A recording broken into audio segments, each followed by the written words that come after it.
अब मेरा ख्याल है कि हम इतना लीनियर अलजेब्रा पढ़ चुके हैं कि हम लीनियर सबस्पेस को बआसानी समझ सकें, यानी linear subspace of R N क्या होता है।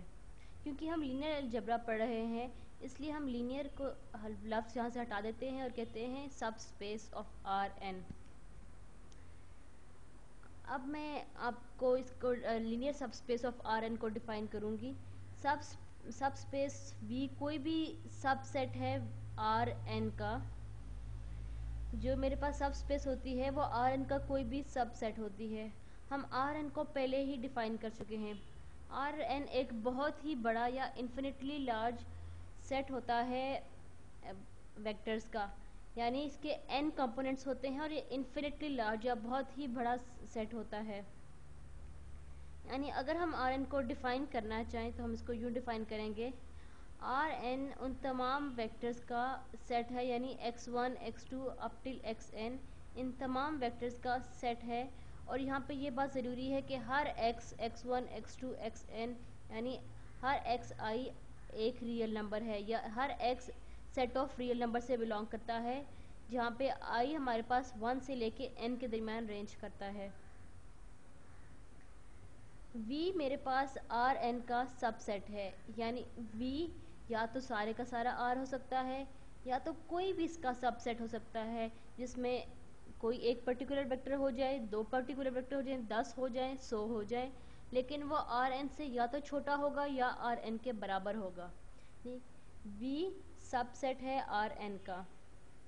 अगर मैं तस्वीर बनाकर आपको सिखाऊं तो यूँ होगा कि गुलाबी रंग से मैंने ये जो बनाया है ये मेरे पास आर एन है, जिसमें तमाम वेक्टर्स x1 x2 xn है, और यहाँ पे इसी के बीच में एक छोटा मैं फिगर बनाती हूँ जो सबसेट है आर एन का, और वो है v।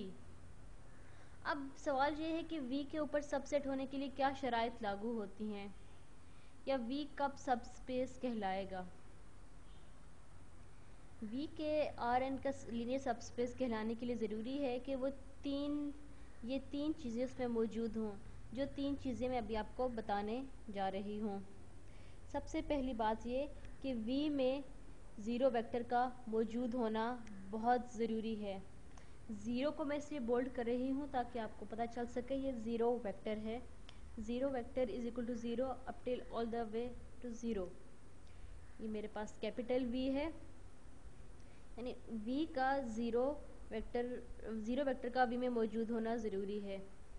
दूसरी कंडीशन ये है कि अगर मेरे पास कोई भी वेक्टर x जो है वो v में मौजूद है, x अगर v में मौजूद है और x को मैं जब भी किसी एक रियल स्केलर से मल्टीप्लाई करूं, यानी कोई भी स्केलर आप ले लें जिसको मैं c कह रही हूँ, c इंटू एक्स या c और x का जो प्रोडक्ट है वो भी v में ही मौजूद होगा। यानी अगर x मेरे पास v में मौजूद है और x का प्रोडक्ट किसी भी स्केलर के साथ, या x के को जब हम किसी भी स्केलर के साथ ज़र्ब देंगे तो जवाब मेरे पास v में ही होगा। इस प्रॉपर्टी को हम कहते हैं closure under scalar multiplication property. ये सिर्फ थोड़ा अनोखा तरीका है ये चीज़ कहने का कि अगर मैं कोई भी अपने सेट का मेंबर लेती हूँ, अपने सेट v का कोई भी एक मेंबर लेती हूँ और उसको किसी स्केलर से मल्टीप्लाई करती हूँ, तो वो जो उनका जवाब है वो भी मेरे सेट v में ही मौजूद होगा। लेकिन अगर मैं किसी एक ऐसे स्केलर से मल्टीप्लाई करती हूँ अपने सेट के किसी एक मेंबर को, और वो इस तरह होता है कि वो v से बाहर किसी भी आर एन में जाकर किसी भी जगह पे मेरे जवाब आता है, तो इसका मतलब है कि जो v है मेरा वो सबस्पेस नहीं है। यानी यहाँ पे ये बात याद रखनी ज़रूरी है कि c मेरे पास रियल नंबर है। तो दूसरी रिक्वायरमेंट मेरे पास ये हो गई कि अगर मैं अपने वेक्टर के सबस्पेस के मेंबर को, या सबस्पेस या वेक्टर v के मेंबर को किसी स्केलर से मल्टीप्लाई करूं तो उसका जवाब भी v में ही मौजूद होना चाहिए। अब मैं सोचिए कि मेरे पास दो और वेक्टर्स a और b हैं जो दोनों v में ही पड़े हुए हैं, यानी मेरे पास a वेक्टर भी v में है और b वेक्टर भी v में ही मौजूद है। तो इसके अब v के सबस्पेस होने के लिए ज़रूरी है कि ए और बी का जो सम है या और ए और बी का जब मैं जमा करूं तो उसका जवाब भी बी में ही मौजूद हो। कि ए बी में मौजूद है, बी बी में मौजूद है, तो ए प्लस बी का भी बी में मौजूद होना ज़रूरी है। और इस प्रॉपर्टी को कहते हैं closure under multiplication, closure under addition property. यानी कि मेरे पास अगर अपने सबसेट के दो एलिमेंट्स हैं, उनको जब दो एलिमेंट्स या दो वेक्टर्स हैं, जब उन दो वेक्टर्स को मैं आपस में ऐड करती हूँ तो जो जवाबी वेक्टर मुझे मिलता है वो भी मेरे सबसेट में ही पड़ा होता है।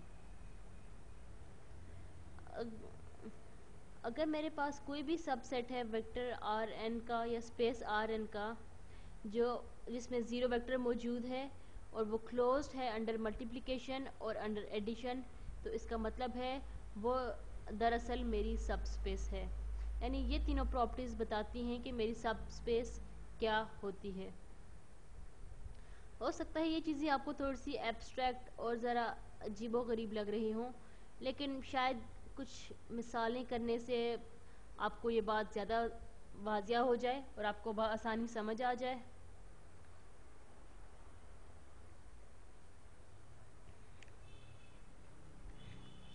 चलिए ये सोचिए कि मेरे पास एक सेट है वेक्टर्स का जो मेरे पास है ज़ीरो वेक्टर का, यानी V मेरे पास एक सेट है वो ज़ीरो वेक्टर है जिसमें 0 0 अप टिल Rn। अगर मैं R3 की बात करूं तो मेरा ज़ीरो वेक्टर R3 में 3 ज़ीरोस पर मुश्तमिल होगा, यानी मेरा सेट V। अब मैंने ये बात ढूंढनी है कि क्या मेरा जो V वेक्टर है या V सेट है ये सब स्पेस है R3 में। अब सब स्पेस होने के लिए वो ऊपर वाली तीन शराइत का लागू होना लाजमी है। चलिए आइए देखते हैं। तो V में ज़ीरो वेक्टर तो मौजूद है, तो यानी कि V में वाकई ही ज़ीरो वेक्टर मौजूद है। अब देखते हैं कि V में क्लोजर अंडर मल्टीप्लिकेशन है या नहीं। यानी मैं कोई भी मेंबर लेती हूँ इस सेट का और उसको मल्टीप्लाई करती हूँ किसी भी स्केलर से, तो मेरे पास जवाब V में ही होना चाहिए। यानी इसका सेट का एक ही मेंबर है ज़ीरो वेक्टर, तो इसको मैं जब स्केलर C से मल्टीप्लाई करती हूँ तो मेरे पास 0 0 0 ही आता है। यानी जब भी मैंने अपने सेट के एक मेंबर को किसी स्केलर से मल्टीप्लाई किया तो मैं उसी सेट में मौजूद रही। तो इसलिए मेरा जो वेक्टर V है वो क्लोज्ड है अंडर मल्टीप्लिकेशन भी। तो दूसरे वाली प्रॉपर्टी भी ये वेक्टर V सेटिस्फाई करता है। अब ये है कि अगर मैं अगर मैं इस सेट के किसी भी दो मेंबर्स को आपस में ऐड करूं तो वो वेक्टर मेरा जो जवाब है वो V में ही होना चाहिए। इस सेट का क्योंकि एक ही मेंबर है 0 0, तो उसको मैं उसी के साथ ऐड करूंगी, तो जवाब भी मेरे पास 0 0 0 ही आ रहा है जो V में ही मौजूद है। तो ये क्लोज्ड अंडर एडिशन की प्रॉपर्टी भी पूरी करता है। तो ये बात यहाँ पे वाजिया हो गई कि जो V मेरे पास है ये एक सबस्पेस है। बेशक एक बहुत ही सिंपल सवाल था ये, या एक बहुत ही सिंपल मिसाल थी ये, लेकिन इससे आपको ये तो पता चल गया कि हम सब स्पेस के लिए चेक कैसे करते हैं। चलिए अब कुछ इस तरह की एग्जांपल करने की कोशिश करते हैं जो सब स्पेस की कंडीशन को सेटिस्फाई ना करे। चलिए पहले मैं एक सबसेट डिफाइन करती हूँ Rn का। अभी मुझे ये मालूम नहीं है कि ये सब स्पेस है या नहीं है। चलिए मेरे पास जो सबसेट है वो S वो इक्वल है x1 x2 के, ये मेंबर हैं R2 के, सच दैट अब मैं इनके ऊपर कुछ कंस्ट्रेंट्स लगा रही हूँ।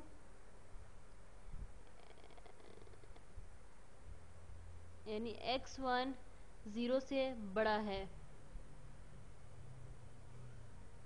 यानी कि हमारा x1 0 या तो इक्वल टू 0 है या 0 से बड़ा है। यानी S में वो तमाम वेक्टर मौजूद हैं जिनमें x1 या तो 0 है या 0 से बड़ा है। यानी मेरे पास जो पहला क्वाड्रेंट में बनेगा वो सारे ज़ीरो से ग्रेटर है, यानी सिर्फ मैं दाईं तरफ ही जा सकती हूँ, लेकिन x2 के लिए ऊपर और नीचे मैं जा सकती हूँ। लेकिन ये जो सबसेट है R2 का, इसमें इंक्लूड होगा ये वर्टिकल एक्सेस, यानी पहला और चौथा क्वाड्रेंट, सब जो सेट S है उसमें पहला और चौथा क्वाड्रेंट मौजूद है मेरे पास। अब मैं आपसे ये सवाल करती हूँ कि क्या ये जो S मैंने बनाया है ये वाकईतन ही एक सबस्पेस है या नहीं। Is S a subspace of R2? तो पहला सवाल ये है कि क्या S में ज़ीरो वेक्टर मौजूद है। ये तो हमें देखने से नज़र आ रहा है कि हाँ, 0 0 हमारे पास S में मौजूद है।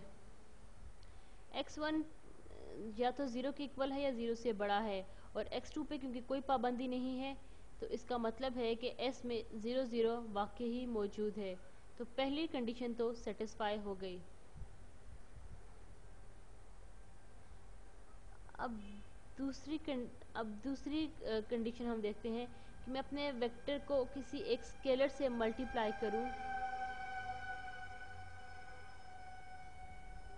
या अपने कोई से दो वेक्टर्स को जमा करूं, तो वो जवाब मेरे पास इन्हीं में आना चाहिए। यानी मैं अपना कोई भी दो वेक्टर्स ऐड करती हूं तो उनका जवाब मेरे पास इधर ही आ रहा है। मैं ज़रा मुख्तलिफ वेक्टर्स को ट्राई करके देख रही हूं।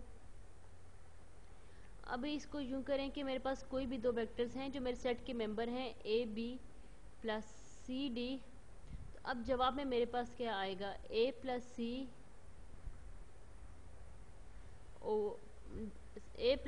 और बी प्लस डी। तो ए और सी जब 0 से बड़े होंगे तो ए प्लस सी भी 0 से बड़ा होगा। तो इसका मतलब है कि जो मेरा जो तीसरा वाली कंडीशन है, addition, closure property with addition, वो तो सेटिस्फाई हो जाएगी क्योंकि मेरा ए भी 0 से बड़ा होगा, बी सी भी 0 से बड़ा होगा, इसलिए मेरा ए प्लस सी भी 0 से बड़ा होगा। बी और डी के बारे ऊपर तो हमने कोई कंस्ट्रेंट लगाया ही नहीं, तो इसलिए हमें उसके बारे में परेशान होने की ज़रूरत नहीं। यानी कि मेरे जो ये सेट एस है ये क्लोज्ड है अंडर एडिशन, या क्लोजर प्रॉपर्टी अंडर एडिशन इसमें मौजूद है।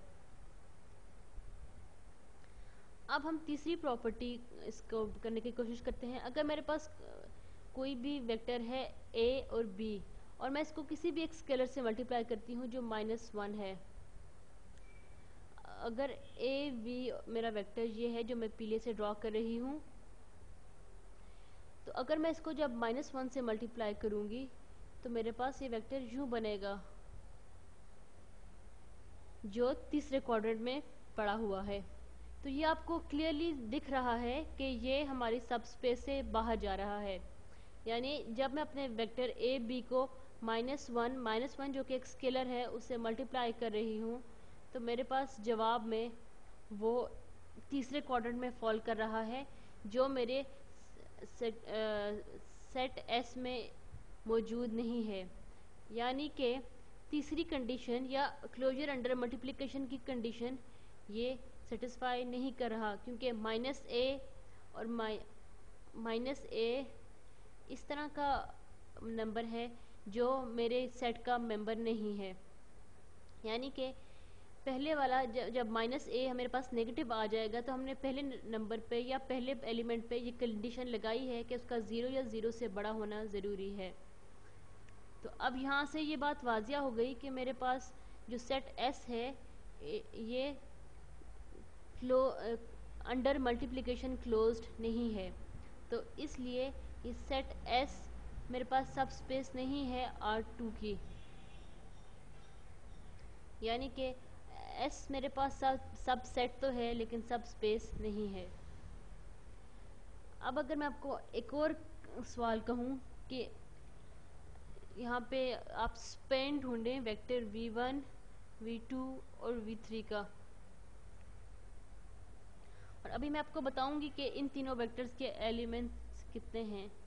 तो क्या v1, v2, v3 का जो स्पैन है वो एक वैलिड सबस्पेस होगा Rn की। और n जो है वो नंबर ऑफ़ एलिमेंट्स हैं जो हर v1 v2 v3 में मौजूद हैं।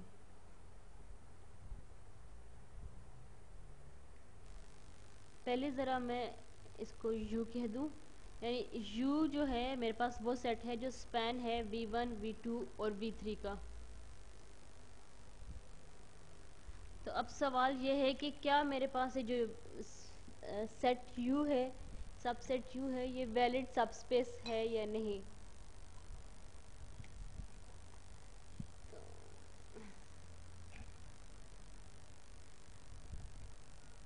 अब सवाल ये है कि क्या इसमें ज़ीरो वेक्टर मौजूद है।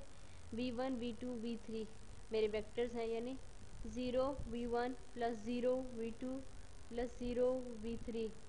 तो मेरे पास जवाब में ज़ीरो ही आता है।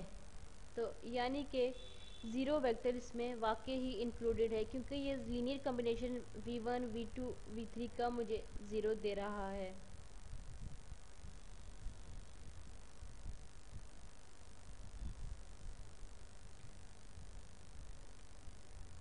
यानी कि इस सेट u का मेंबर होने के लिए ज़रूरी है कि आप किसी भी तरह लीनियर कॉम्बिनेशन v1 v2 और v3 के लीनियर कॉम्बिनेशन से रिप्रेजेंट किया जा सके आपको, या कोई भी इस तरह का नंबर जिसकी नुमाइंदगी एक v1 v2 और v3 का लीनियर कॉम्बिनेशन कर सकता है, वो सेट u का मेंबर है। तो अब सवाल ये है कि क्या मेरे पास सेट u क्लोज्ड है अंडर मल्टीप्लिकेशन। तो इसके लिए मैं ये लिखूँगी कि c टाइम्स x मेरे पास क्या है। पहले x को मैं बता दूं कि x मेरे पास लीनियर कॉम्बिनेशन है, x is equal to c1v1 plus c2v2 plus c3v3। अब क्लोजर अंडर मल्टीप्लिकेशन को देखते हैं कि ax plus a c1v1 plus a c2v2 plus a c3v3। अगर c और a कोई भी आर्बिट्रेरी कांस्टेंट थे तो इनका a c1 a c2 a c3 कोई भी और आर्बिट्रेरी कांस्टेंट्स हो सकते हैं। यानी a c1 को मैं c4 कह सकती हूँ, a c2 को c5 कह सकती हूँ और a c3 को c6 कह सकती हूँ। तो ये मिलाकर एक और लीनियर कॉम्बिनेशन बन रहा है ऊपर वाले तीन वेक्टर्स v1 v2 v3 का। तो ये बात यहाँ से वाजिया है क्योंकि ये एक नया लीनियर कॉम्बिनेशन दे रहा है हमें v1 v2 और v3 का, इसलिए ये स्पैन में v1 v2 v3 के स्पैन में मौजूद होगा। या ये जो c4 v1 plus c3 v2 plus c6 v3 है, ये वेक्टर u में मौजूद होगा। तो इसलिए इससे ये बात वाजिया होती है कि वेक्टर u मेरे पास या सबसेट u मेरे पास क्लोज है अंडर मल्टीप्लिकेशन। चलिए एक और वेक्टर डिफाइन करते हैं y, जो u में मौजूद है या वो लीनियर कॉम्बिनेशन है v1 v2 v3 का। y वेक्टर भी u का मेंबर है। y is equal to d1 v1 plus d2 v2 plus d3 v3। अब सवाल ये पैदा होता है कि x प्लस वाई क्या है। ये हम क्लोजर अंडर मल्टीप्लिकेशन की प्रॉपर्टी को चेक करने के लिए कर रहे हैं। तो x प्लस वाई का जवाब क्या आता है।